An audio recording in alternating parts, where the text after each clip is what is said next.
Hello दोस्तों, मैं अदिति स्वागत करती हूँ आप सभी का आपके अपने चैनल नॉलेज वर्ल्ड में। दोस्तों, आज मैं आपके लिए लेकर आई हूँ एक ऐसा वीडियो जो बहुत ही नॉलेजेबल है और आपके कई डाउट्स क्लियर करेगा। आज मैं आपको बताने जा रही हूँ एक मानसिक बीमारी के बारे में जिसे हम एपिलेप्सी या फिर मिर्गी के नाम से भी जानते हैं। इस जरूरी जानकारी के लिए आप मेरे साथ बने रहे वीडियो के अंत तक। तो चलिए शुरू करते हैं।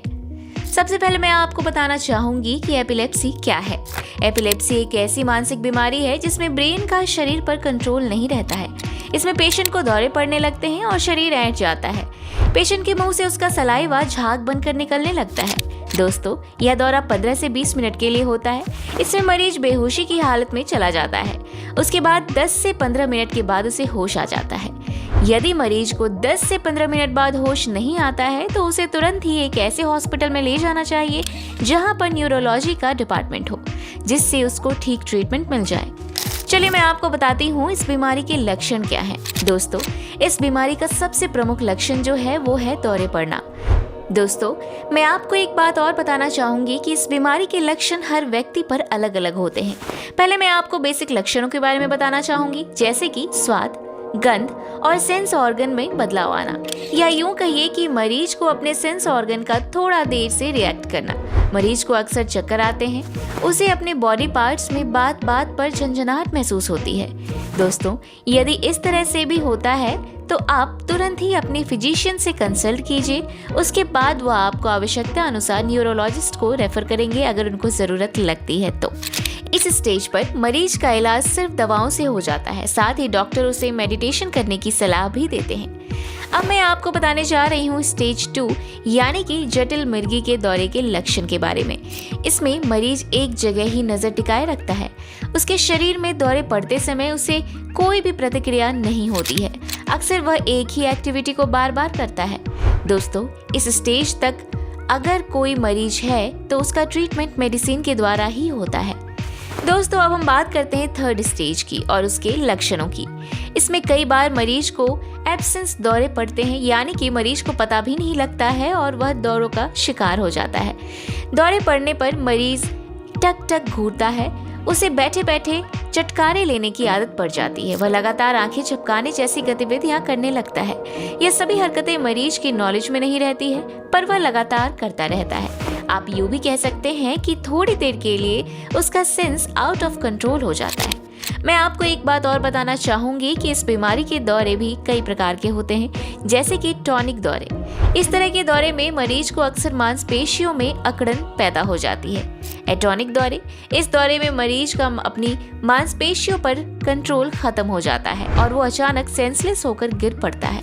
अगला जो दौरे का प्रकार है वो है मायोक्लिनिक दौरा। इस दौरे में मरीज के हाथ पैरों में तेज झंझनाहट होती है। कई बार मरीज अपने ब्लैडर का कंट्रोल भी खो देता है, यानी कि उसे मलमूत्र आने का कंट्रोल नहीं रहता है। दोस्तों, जो मैं आपको अगले प्रकार बताने जा रही हूँ वो है क्लोनिक दौरा, जिसके अंदर मरीज के चेहरे, गर्दन और हाथ पैरों में रह रह कर झटके लगते हैं, जिसका ज्ञान मरीज को नहीं रहता है, बस उसका शरीर झटके मारता रहता है। दोस्तों, अब मैं आपको बताना चाहूंगी कि मिर्गी होने के कारण क्या होते हैं। जैसा कि हम जान चुके हैं कि यह एक न्यूरो प्रॉब्लम है, इसीलिए ये कहा जा सकता है कि इसका पूरा कंट्रोल ब्रेन से होता है। इसके प्रमुख कारण है जेनेटिक, यानी कि अगर मिर्गी पेशेंट के पेरेंट्स को या उनके पेरेंट्स को हुई है तो बहुत चांसेस हैं कि यह उसे भी हो। यह पीढ़ी दर पीढ़ी चलने वाली बीमारी कही जा सकती है। इसका दूसरा कारण है सर में भारी चोट लगना। जी हाँ दोस्तों, यदि किसी दुर्घटना में या किसी कारणवश सर में काफी चोट लगी हो तो वह भी आगे चलकर मिर्गी का रूप ले सकता है। जब इंसान की मस्तिष्क की स्थिति ठीक नहीं होती है तब भी उसे मिर्गी होने के चांसेस होते हैं। इसमें एक प्रमुख कारण यह भी हो सकता है कि पेशेंट को ब्रेन ट्यूमर या स्ट्रोक पहले भी हुआ हो। दोस्तों, कई बार मिर्गी का कारण पेशेंट के होने वाले वायरल डिजीज से भी होता है, जैसे कि यदि पेशेंट को पहले कभी मेनिंजाइटिस, एड्स और वायरल इंसेफेलाइटिस जैसी बीमारी हुई हो। दोस्तों, कई बार यदि जन्म से पूर्व भी कोई चोट बच्चे के मस्तिष्क में लग गई हो तो वो भी एपिलेप्सी का कारण बन सकता है। कई बार बच्चे को माँ के पेट में ऑक्सीजन की कमी हो जाती है, जिससे कि उसका ब्रेन डैमेज होने के चांसेस होते हैं, तो वो भी आगे चलकर मिर्गी यानी एपिलेप्सी का पेशेंट बन सकता है। चलिए जानते हैं कैसे बचाव कर सकते हैं एपिलेप्सी से। इसके लिए सबसे पहले आपको अपने खान पान पर ध्यान देना होगा, यानी कि आपको फास्ट फूड बिल्कुल भी नहीं खाना चाहिए और बाहर का भोजन जितना हो उतना अवॉइड करें। इसी के साथ आपको खाना खाते वक्त अपने हाथों को अच्छे से साफ करना है। जिन बर्तनों में आप खाना खा रहे हैं वो भी साफ होने चाहिए, जिससे कि किसी भी प्रकार का संक्रमण आपके शरीर में ना पहुंचे। कोई भी अल्कोहल का सेवन नहीं करना चाहिए। दोस्तों, इस तरह का रहन सहन रखने से आप किसी भी तरह के इन्फेक्शन से बच सकते हैं।